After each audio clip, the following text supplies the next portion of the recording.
Om Swastiastu, Om Awigenam Astu, Nama Shivaya. Pada kisah kali ini, Tantrika Mandaka menceritakan tentang pengusaha yang rakus bernama Dharma Swami yang tidak punya hati kepada Lembu Nandaka yang awalnya membuatnya kaya raya. Episode ini berjudul Lembu Nandaka Masuk Hutan. Yuk kita simak cerita lengkapnya.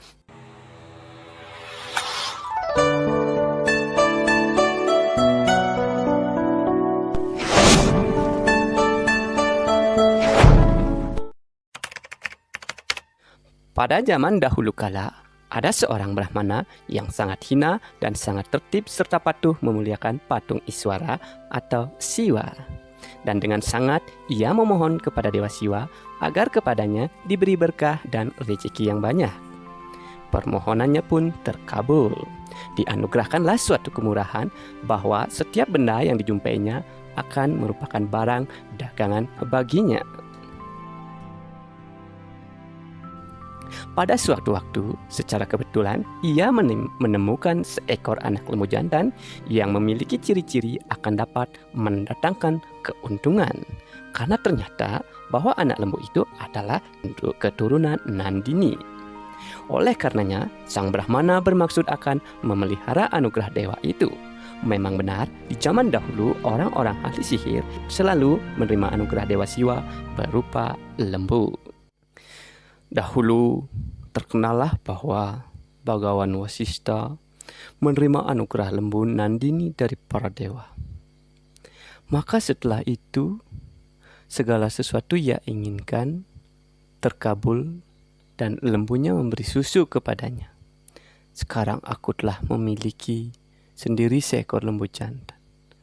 Apakah gerangan yang harus kuperbuat dengan anugerah ini? Demikianlah sang Brahmana berpikir. Setelah berpikir demikian, lembunya dibawa masuk hutan untuk mencari kayu bakar. Lembu itulah yang membawa kayu bakar. Setibanya di rumah, kayu itu dijualnya. Dari hasil penjualan itu, ia memperoleh beras dan uang. Selebihnya untuk makan. Ia membeli barang-barang yang diperdagangkan. Dengan demikian, lembunya bertambah. Dari seekor Nandaka bertambah menjadi 2, 3 untuk menarik pedati berisi barang-barang dagangan. Sehingga akhirnya sang Brahmana menjadi seorang saudagar yang kaya raya. Lembu-lembunya makin bertambah banyak. Namun demikian, lembu Nandaka masih juga dipakai untuk menarik pedati berisi barang-barang dagangan yang makin lama makin berat karena banyaknya.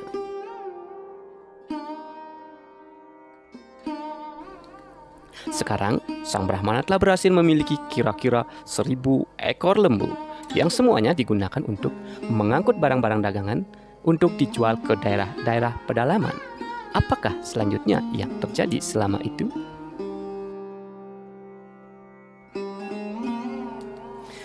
Pada suatu hari, sang saudagar pergi menuju kota Ujjaini di daerah Malwa membawa barang-barang dagangan. Pedati-pedati muatannya yang berjumlah 1000 buah berjalan melalui pegunungan dan hutan rimba, menyeberangi sungai dan melintasi lembah-lembah.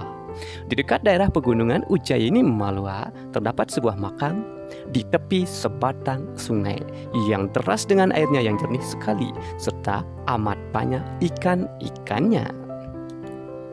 Rimba raya yang sangat luas itu dihuni oleh berbagai jenis binatang, misalnya kijang, rusa, babi hutan, beraneka macam kera, kera hitam berekor panjang, orangutan, siamang, musang, tupai biasa dan tupai merah, belalang kapal dan juga binatang buas seperti macan tutul, macan gembong dan loreng, macan kumbang yang hitam mulus, badak, gajah, singa dan beruang, juga kelinci, jerapah, onta dan binatang yang hidup berkelompok yang jejaknya dapat diketahui dari jalan-jalan yang dilaluinya.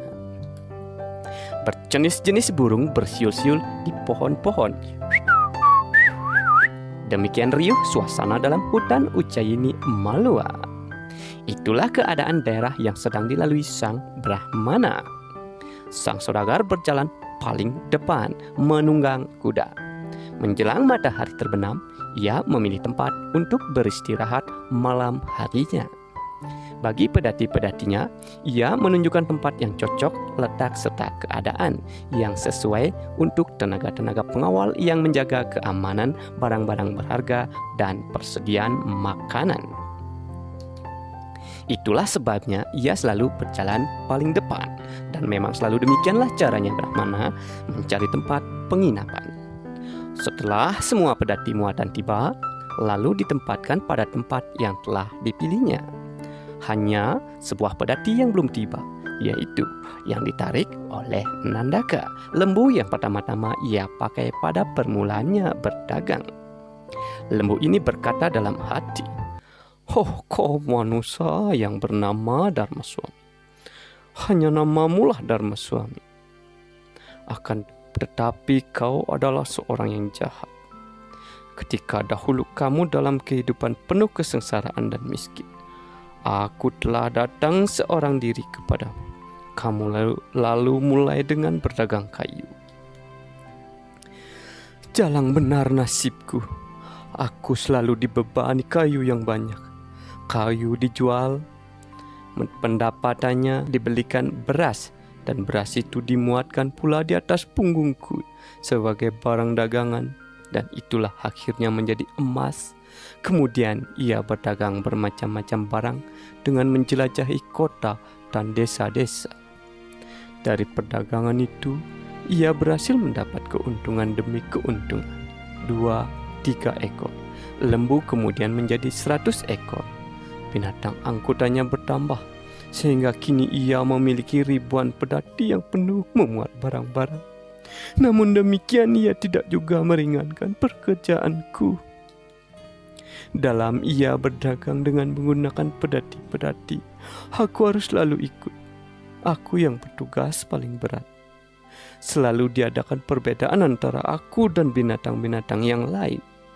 Agaknya ia berpikir bahwa aku ini kuat sekali. Lagi pula berpengalaman tanpa ada yang dapat menandingi aku.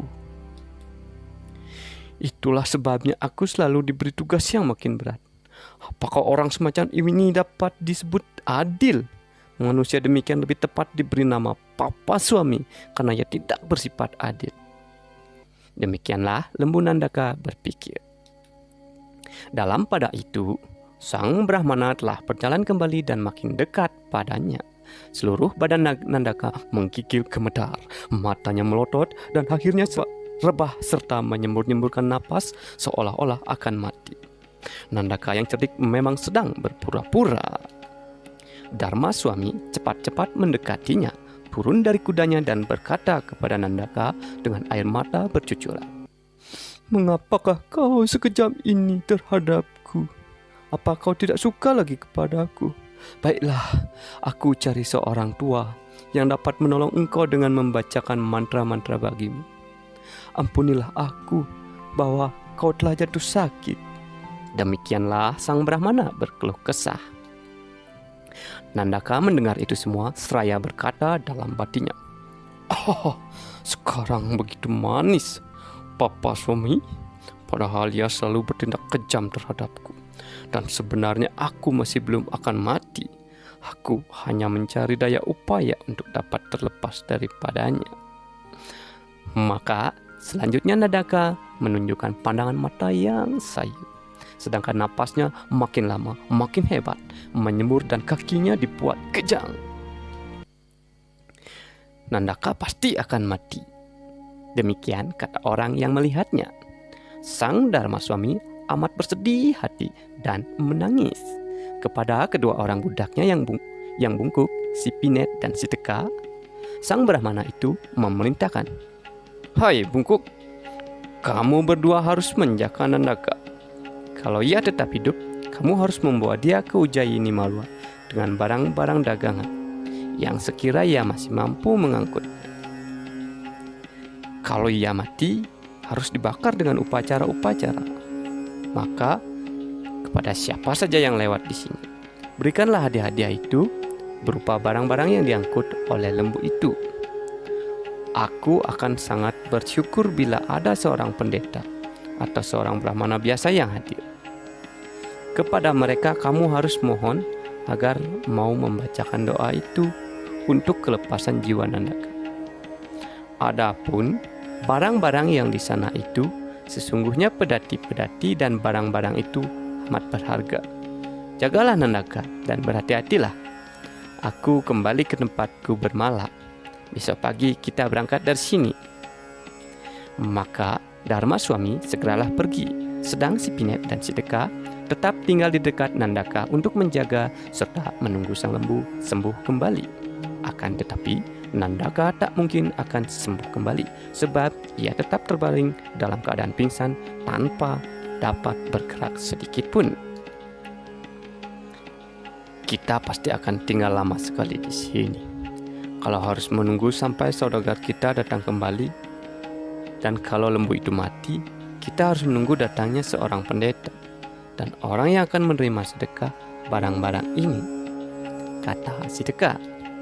Si Pinet menjawab, apa mungkin ada orang yang akan datang kemari? Rimba ini sungguh tak mungkin dimasuki orang, dan tempat ini adalah tempat-tempat pencuri-pencuri dan orang-orang jahat bersembunyi. Kalau kita berhadapan dengan penyamun-penyamun, mereka tentu mengira bahwa kita sedang menjaga barang-barang dagangan dan barang-barang berharga. Aku dan kau pasti akan dibunuh oleh penjahat-penjahat itu, dan semua barang akan dirampasnya. Kalau kita melarikan diri untuk keselamatan jiwa kita, mereka tentu akan mengejar. Karena khawatir kalau kita akan membuka rahasia tentang tempat persembunyian mereka. Oleh karenanya, orang-orang yang mereka jumpai tentu tak akan mereka lepaskan hidup-hidup. Lagi pula, di sini masih terdapat banyak bahaya yang lain daripada manusia-manusia jahat, yaitu binatang buas. Karena itu, marilah kita tinggalkan saja Nandaka ini. Sebenarnya, semula aku akan mengajukan keberatan kepada juragan kita. Ini kesalahan kita sendiri, bahwa kita menurut saja. Sekarang baru aku teringat akan bahaya-bahaya yang mengancam. Mari kita menyusul juragan yang masih belum berangkat. Si Deka menyahut, janganlah tergesa-gesa, aku tahu akal. Mari kita kumpulkan kayu kering, lalu kita bakar. Kalau api itu sudah menyala, barulah kita pergi dari sini. Asapnya tentu akan dapat dilihat dari tempat sang juragan. Itu menunjukkan ketaatan kita. Mari segera kumpulkan kayu sebanyak-banyaknya. Akan ditaruh di mana kayu itu? Apa tidak sebaiknya ditumpuk di atas tubuh Nandaka saja? Oh, jangan berbuat demikian, sahabat. Itu berarti pembunuhan lembu, sama saja dengan membunuh Brahmana. Yang harus kau lakukan ialah menumpuk kayu-kayu itu agak jauh dari sini, lalu bakarlah. Dan kalau nyala api itu sudah cukup besar, baru kita pergi.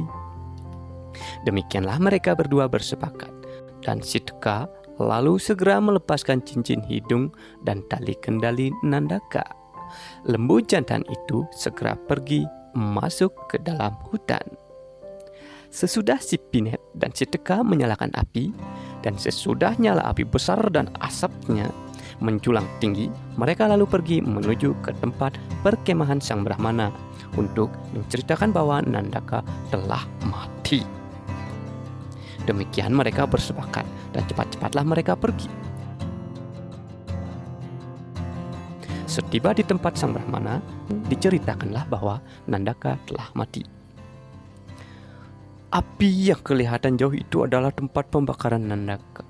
Telah datang pula seorang pendeta yang mengantarkan Nandaka kepada kelepasan jiwanya. Semua barang telah hamba berikan kepada sang pendeta sebagai hadiah. Itulah sebabnya hamba berdua telah meninggalkan Nandaka. Sebelum habis terbakar kami tinggalkan dia karena takut. Tempat ini sungguh berbahaya sekali. Dan kenyataannya bahwa Tuanku telah berada di tempat yang jauh dari tempat hamba berdua. Benar-benar menambah perasaan kegelisahan hamba. Demikianlah mereka bercerita. Sang Brahmana menyahut, baiklah kawan-kawanku, pekerjaanmu telah selesai. Perintahkanlah supaya pedati-pedati segera berangkat dan tak boleh lebih lama lagi kita tinggal di sini. Mereka kemudian mempercepat pemberangkatan pedati-pedati itu. Dharma Swami segera berangkat pula dengan iring-iringan pedati dan pengawal-pengawal bagaikan seorang raja yang bercengkrama. Indah sekali iring-iringan itu dan amat banyak jumlah pedatinya. Tak dikisahkan lagi perjalanan sang saudagar, melainkan tentang musim penghujan antara bulan keempat dan kelima. Hujan turun selang tiap 5 hari. Sehingga dengan demikian Nandaka dapat mempertahankan hidupnya. Ia merasa puas sekali karena rumput yang telah tersiram air hujan halus dan menghijau. Ia dapat melampiaskan nafsu makannya. Dengan gembira ia menggembara ke seluruh jurusan dalam rimba belantara Ujjayini Amalua. Demikianlah cerita Nandaka masuk hutan. Nilai yang diajarkan pada kisah ini bahwa seorang pengusaha tidak boleh mementingkan diri sendiri. Penting untuk memperhatikan kesehatan dan kesejahteraan anak buah ataupun karyawan. Pengabaian terhadap mereka dapat memunculkan pembangkangan yang dapat merugikan. Bisa saja mereka tunduk bukan karena rasa hormat, tetapi karena takut. Supaya channel ini tetap berkembang dan terus berkarya, mohon dukungannya dengan subscribe, like, komentar, dan share di media sosial. Dukungan Anda sangat berarti bagi kami. Jangan lupa tonton cerita sebelumnya ataupun cerita selanjutnya. Om Santi Santi Santi Om.